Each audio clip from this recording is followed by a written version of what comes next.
ఎన్ని mythological characters ఉన్నాయి in Prashanth universe? అంటే నేను ఫస్ట్ సినిమా చేసే ముందు 33 కథలు రాసుకున్నానండి. స్టూడెంట్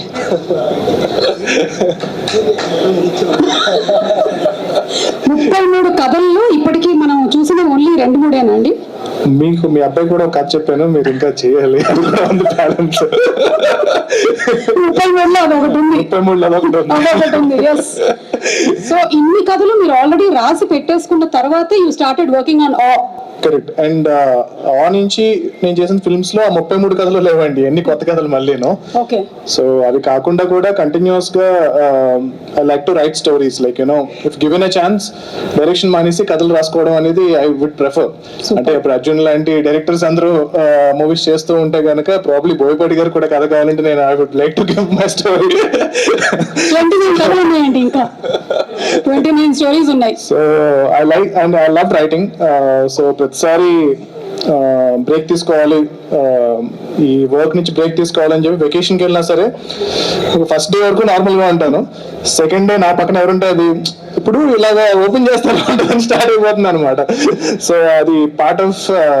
ఇది ఎప్పుడు స్టార్ట్ అయింది మీకు? ఏ ఏజ్ లో ఈ కథలు మీరు చెప్పడం అనేది? ఇంట్లో చెప్పడం మొదలు పెట్టారా లేకపోతే? లేదండి, ఇంట్లో ఇప్పుడు లేదు. మామూలుగా ఇంజనీరింగ్ చదివేటప్పుడు గుర్తుపెట్టుకోవడానికి I'm very studious, I was very studious. And subjects గుర్తుపెట్టుకోవడానికి ఒక కథల రూపంలో దాన్ని కన్వర్ట్ చేసేవాడిని. బ్రిలియంట్. సో అది అలవాటు అయిపోయింది అలాగా. అండ్ మా ఫ్రెండ్స్ కూడా ఎగ్జామ్కి వెళ్ళే ముందు 1 డే ముందు మొత్తం సబ్జెక్ట్ అంతా కూడా, ఈవెన్ న్యూరల్ నెట్వర్క్స్ కూడా నేను అరుంధతి సినిమాతో అసోసియేట్ చేసి చెప్పేవాడిని.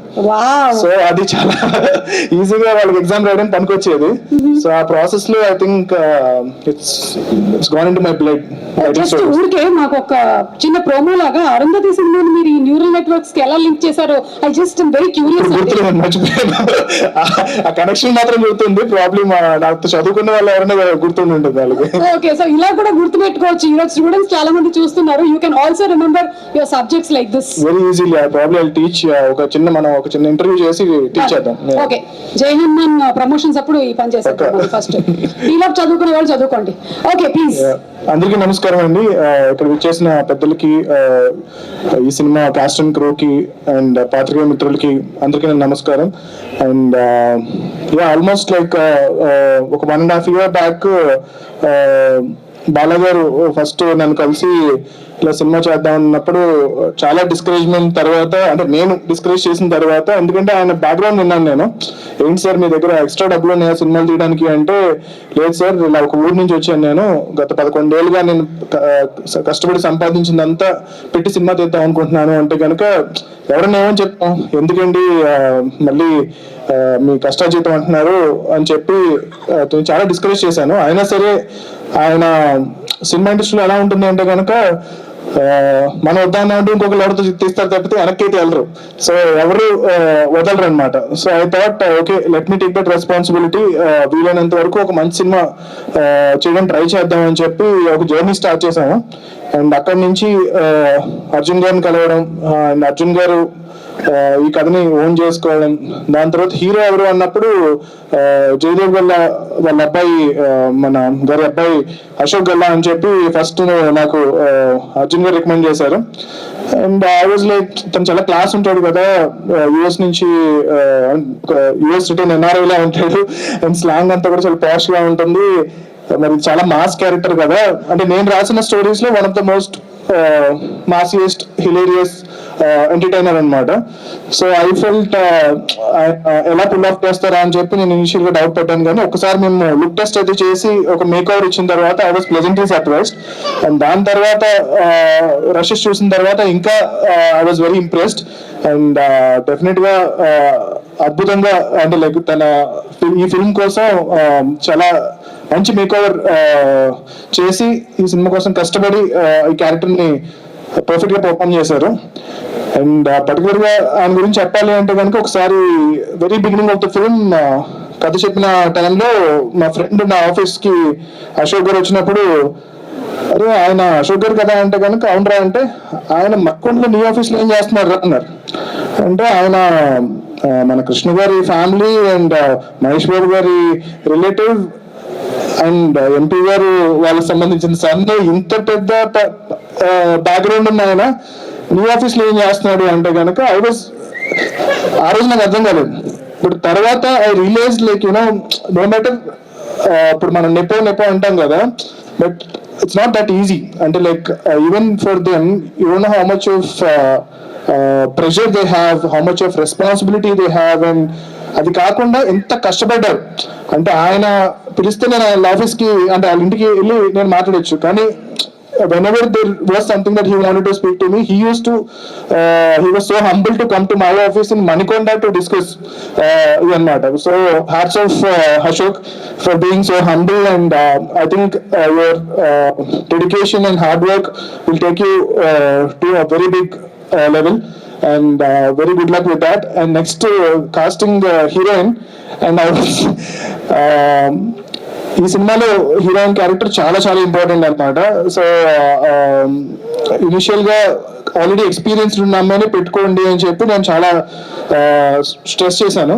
దాని తర్వాత ఇలా మానస వారణాసి మిస్ ఇండియా అంటే కనుక ఏ మోడల్స్ కి వాళ్ళకి యాక్టింగ్ రావద్దు, వచ్చి మంచి యాక్టింగ్ ఉన్న అర్చనలు పెట్టండి, ఎందుకు మనకి ఎన్ని రిస్క్లు అంటే కనుక లేదు సార్ అమ్మాయి బాగా చేస్తుంది అని చెప్పి వాళ్ళు కాస్ట్ చేశారు. అండ్ దాని తర్వాత నేను కొన్ని రోజుల తర్వాత చూసి I was pleasantly surprised. Thank you for proving me wrong. And she was very beautiful in the film, and చాలా సిన్సియర్గా, and I could see the entire improvement in her performance also in the film, and tanu chala kastapadaru. And ee cinema kosam I think it's her debut film, and I'm wishing her a very big success, and I hope she becomes one of the top heroines in Telugu film industry and in Indian film industry. And next Bala garu gurinchi cheppanu. So Bala garu ala ఒక village నుంచి తను సంపాదించిన ప్రతి ఒక్క రూపాయి కలిపి ఈ cinema తీశారు. సో ఖచ్చితంగా ఆయన ఒకటే అనేవారు, సో ఈ సినిమా ఆడితే చాలు సార్, ఇంకొక సినిమా తీస్తాను అన్నారు తప్పితే ఈ సినిమా ఆడితే డబ్బులతో నేను వెళ్ళిపోయి ఏదో చేసుకుంటా నేను ఎప్పుడు మాట్లాడలేదు. సో అంత ప్యాషనేట్ గా ఈ సినిమా తీశారు.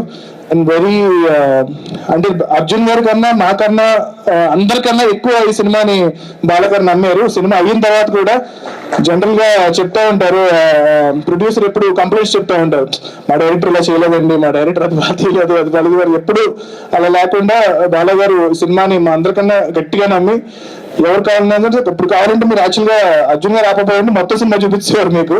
సో ఆయన అంత కాన్ఫిడెంట్ సినిమా మీద. బాలగారి కోసం ఈ సినిమా సక్సెస్ అవ్వాలి. ఈ సినిమా సక్సెస్ అయితే బాలగారు ఇంకొక చాలా మందికి అవకాశం ఇస్తారు. అండ్ అర్జున్ గారు ఈ సినిమా కోసం 1.5 year గా విపరీతమైన కష్టపడి, అండ్ లైక్ హీ సెడ్ నేను అనుకున్న దానికి నేను ఒరిజినల్ ఇచ్చిన కథని ఆయన అడాప్ట్ చేసుకుని దాన్ని ఇంకా చాలా బెటర్ చేసి ఈ సినిమాని వాళ్ళ గురువు గారు బోయపాటి గారి స్టైల్లో చాలా మాసీగా, అండ్ నేను చాలా సర్ప్రైజ్ అయ్యాను. సో చాలా చాలా మాసీగా ఈ సినిమాని తెరకెక్కించారు. And thank you sir Jayadev Galla sir for trusting me on this. And ఆయన ఫస్ట్ డే కలిసినప్పుడు అన్నారు, ప్రశాంత్ గారు మీ మీద నమ్మకంతో ఈ సినిమాని అశోక్ ని మీ చేతిలో పెడుతున్నామని చెప్పి అన్నారు. I hope I done my bit and doing what ever I can for this film. And all the cost and crew they have done fantastic job. And music particular గా బీమ్స్ గారు చాలా అద్భుతంగా చేశారు, పాటలు కానీ రీ రికార్డింగ్ కానీ చాలా బాగుంది. అండ్ ఈ సినిమాని మీరు అందరూ 22nd థియేటర్కి వచ్చి చూసి ఎంకరేజ్ చేయండి. And cinema lovers, cinema fans, and particularly super star Mahesh Babu గారి ఫ్యాన్స్, సో మీరు సోషల్ మీడియాతో పాటు దాని మీద ఎంత టైం స్పెండ్ చేస్తున్నారో థియేటర్స్ కూడా వచ్చి పర్టికులర్ గా అశోక్ గారి సినిమాని మీరు ఎంకరేజ్ చేయండి. ఫస్ట్ డే మీ సినిమా చూడండి. అండ్ నాకు I always said Mahesh Babu is one of my favourite actor. And so I took this responsibility to give whatever I can for Ashok, and I hope I've done my bit, and I'm wishing the entire cast and crew all the best. And yeah, Jai Hanuman, Jai Hind. Prashant గారు